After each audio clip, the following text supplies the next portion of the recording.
皆さん、また来てくださってありがとうございます。ちょっとロレスが回ってませんね。飲んでいませんよ。ということで、今日はカマラハリスさんを乗っけてみたいと思います。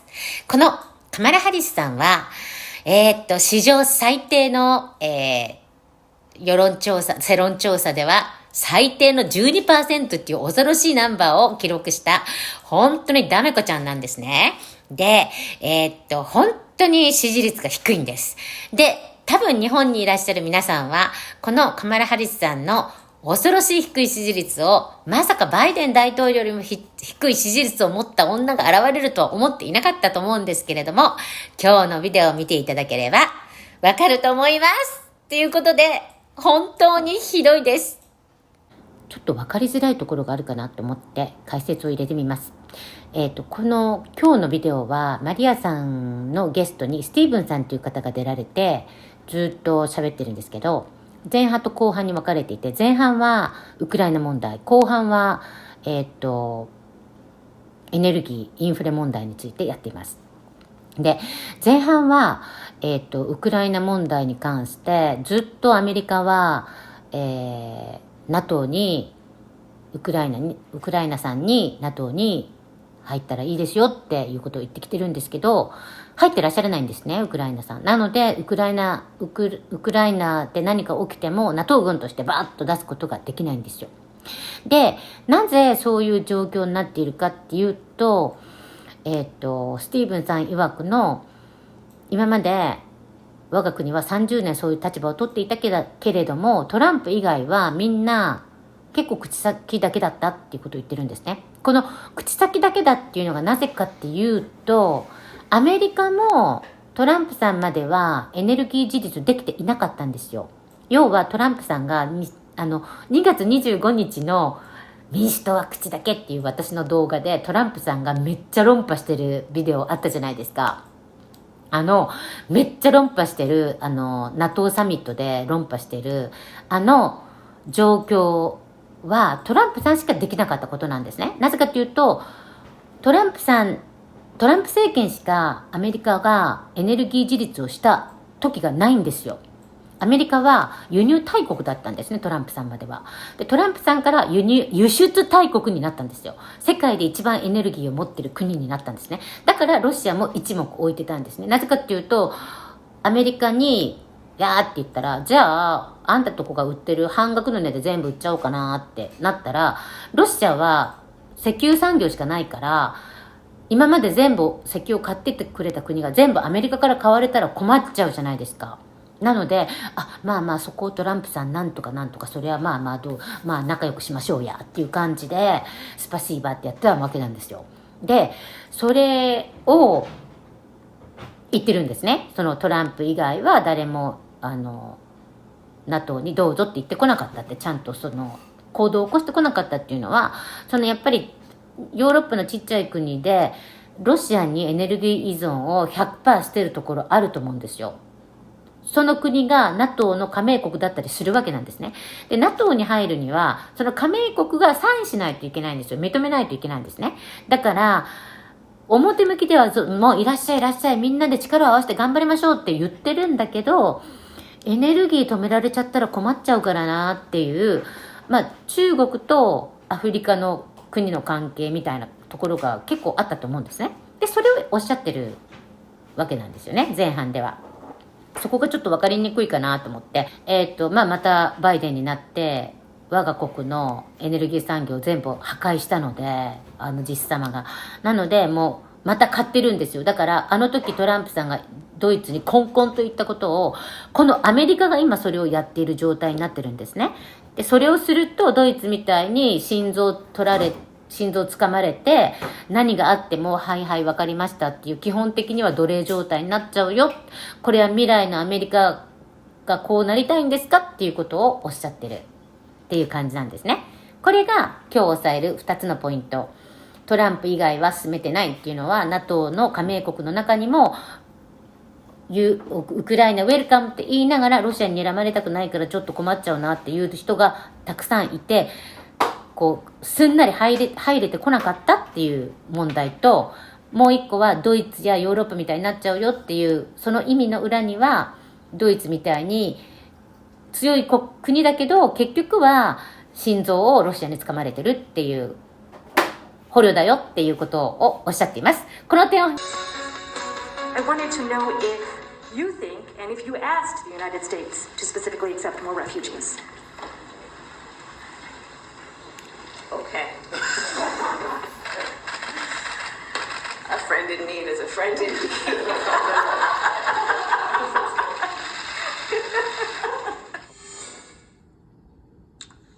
More disturbing gaffes as Vice President Kamala Harris was all laughs in Poland on Wednesday when asked about the fate of more than 2.5 million refugees who fled Ukraine in what's become the largest displacement of people in Europe since World War II. Stephen Miller served as senior policy advisor for President Trump. He is the founder of America. Stephen, good morning to you. Thanks very much for being here. A lot to get to with you, and I'll start right out it with the Kamala Harris presentation in Eastern Europe. Your reaction to our vice president on foreign land. Has she been effective? She has been one of the most spectacularly ineffective representatives of the United States of America I think we have ever seen. That moment with the president of Poland, in which she's telling some sort of indecipherable joke about Ukrainian refugees that she alone in the whole world understands, is a new low point in American diplomacy. The Ukrainian refugees have suffered unimaginable horror and suffering. What joke she thinks there, what's funny about that, what she thinks is worth laughing about, only she, in her mind, could understand, but a truly, truly disturbing moment. Tell me about the U.S.'s response from your standpoint and what should be done now. Stephen, we are looking for solutions now, more bloodshed, an American journalist dead this morning as a result of foreign fire. Your reaction? For 30 years, the United States has had the position that we want to expand NATO eastward. And then more recently, especially in 2008 with the Bucharest Declaration, the United States' position has been that Ukraine and Georgia will join NATO. The Biden administration, in the run-up to the invasion on November 10th, issued a statement bilaterally with Ukraine reaffirming the Bucharest Declaration. Kamala Harris, likewise, before the invasion, went to Europe and reaffirmed the desire of the administration for Ukraine to join NATO. Nothing changes the fact that Vladimir Putin has committed atrocities that words cannot describe. But at this point in time, we are looking at a Syria-like situation on our current path, with endless bloodshed and violence. It's worth considering whether or not to publicly propose the condition of a negotiated settlement that includes Ukrainian neutrality. That's not a permanent solution. It does not end the problems forever. It does not make these long-standing issues go away. But if it has the potential to save hundreds of thousands of lives, it should be considered. And I will also note that if Putin publicly were to reject such a proposal, it would severely weaken his standing in his own country, as he would be rejecting the stated rationale for his bloody invasion. And you think this is something that President Zelensky would accept?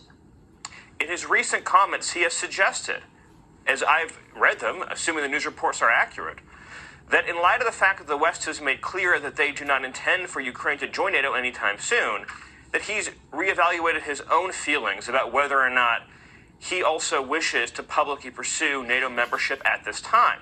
So we've put Ukraine in the worst position imaginable. It's quite heartbreaking. Yeah.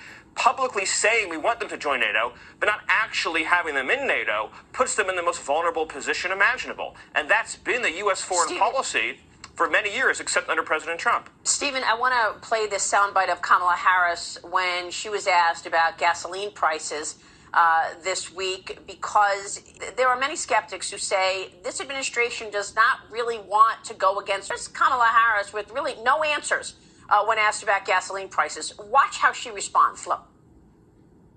How long should Americans expect?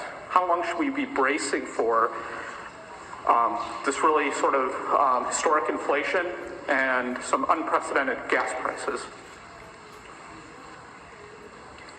Sure.